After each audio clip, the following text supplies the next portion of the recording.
I need God more than ever. I need God more than ever. A powerful statement from a 77-year-old man of powerful convictions.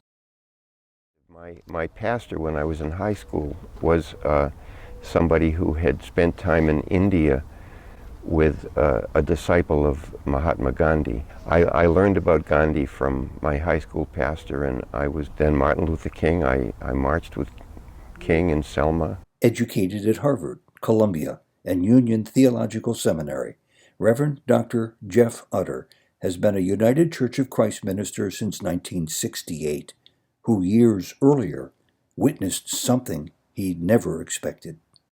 It was God, it was divine, and it was just absolutely terrifying. And I thought to myself, if this really exists, I can't exist. As you both know, I mean, the presence of God is everything. If you feel it, then I guess you can deal with just about anything. But if you don't feel it, I don't understand how so many people live without any religious practice or spiritual practice at all.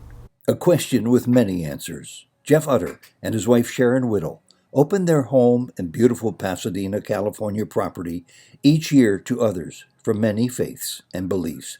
It is in keeping with their spiritual journey. A pause now in Jeff's life to learn a little more about his ever-expanding understanding of humanity and of God. Welcome to Souljourns. This interview was recorded in Pasadena in 2018. You've lived a pretty comprehensive life of spirituality, and at what age, I'm just always curious about people, do you recall consciously being attracted to a spiritual path? My answer to that would be twofold. First of all, that my mother always said prayers at our bedside with me and my brother when she put us to bed, and I think that was the beginning of it. But then I remember when I was in the 6th grade reading a story about Jesus. I was lying on my bed, it was some afternoon, and I started crying.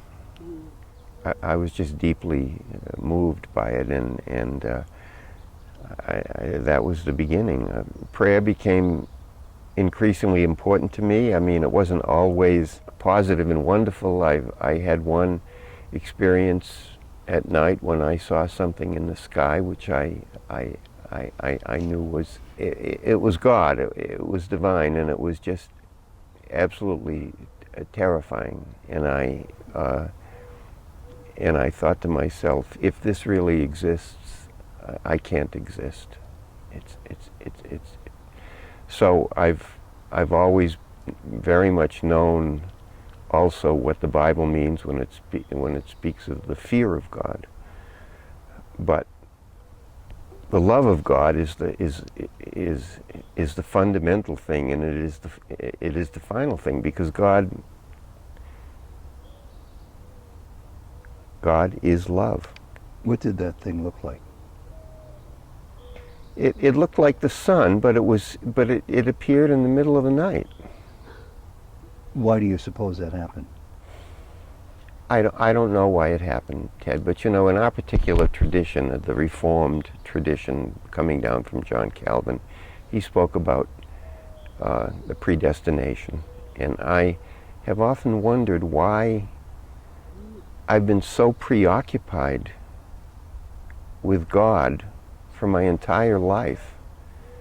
My younger son, when he was still little, made a drawing which shows this little stick figure down here, and it's labeled my dad, and then this huge figure up here in the sky, and it's labeled God. So my dad and God. In college, I majored in philosophy. I would have majored in religion if there had been a religion major. But I know that the reason I got interested in philosophy was because I was interested in God. What drew you to the ministry? Was it because of its progressive leanings back then, or was it something more than that? Well, I've always been, quote unquote, progressive. My pastor when I was in high school was somebody who had spent time in India with a disciple of Mahatma Gandhi, Vinoba Bhave. I don't know if you know that name, but I learned about Gandhi from my high school pastor, and I was very much drawn to that. And of course, then Martin Luther King, I marched with King and Selma. And Martin Luther King was an ordained minister. Yes, he was. Mahatma Gandhi, did you see him? Do you see him I still did as not a spiritual figure? Oh, yes. Yeah. The greatest human being of the 20th century. And my question is, because you've worked so long and tirelessly in this area, I know, how do Christians and Jews and Hindus and Buddhists and Wiccans and Scientologists, all of whom you've worked with, find common ground spiritually? The only possibility is love, which means that you're fundamentally open to what the other person has to say, and you affirm, because of what you were saying, Jody, you affirm the being of the other person, even if you can't agree with their specific affirmations. You affirm who they are and what they have to contribute, even though you may disagree with it. Mm-hmm. Jesus says very clearly in the Gospel of John that God is love. God is love. And God is infinite, which means that love is an infinite thing. Love is the beginning and the end. It's the controlling thing. Mm-hmm. That's the great gift of interfaith nowadays, and I have to say that a big part of my having become an interfaith person is There's an interfaith marriage. Sharon. Yeah, You said you have an interfaith marriage. If you were going to identify yourself with a religious tradition at this point, it would be Hindu. Hindu, but I'm also very nature-based. And it's here, at their Southern California home, where their Christian, Hindu, interfaith, and nature interests all come together every year.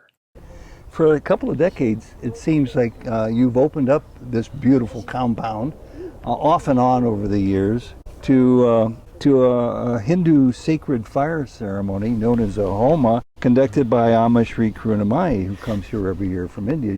Sharon got in touch with Amma and was nurtured by her and interested in her, and when Sharon suggested, I don't remember the details, but when you suggested that we first do this.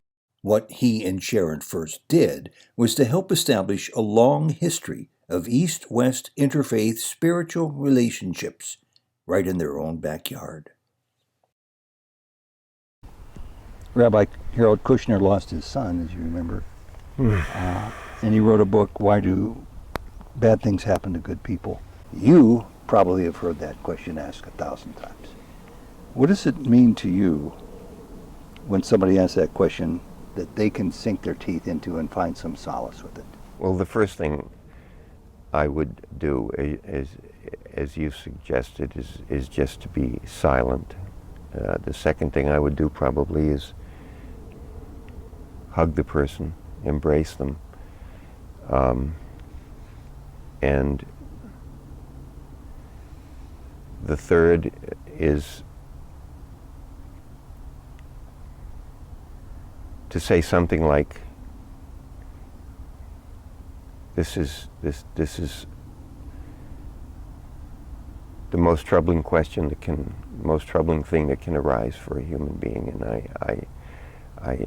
the only thing I can suggest is if you're willing that we pray together for a little while about this in silence, and whatever words come to us.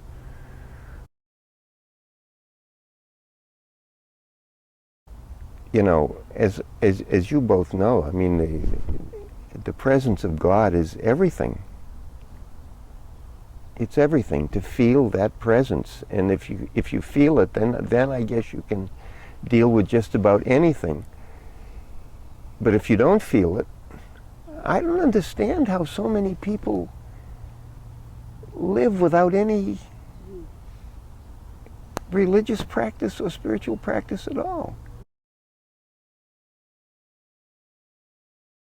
Well, the first thing that comes to mind, Ted, is that we all have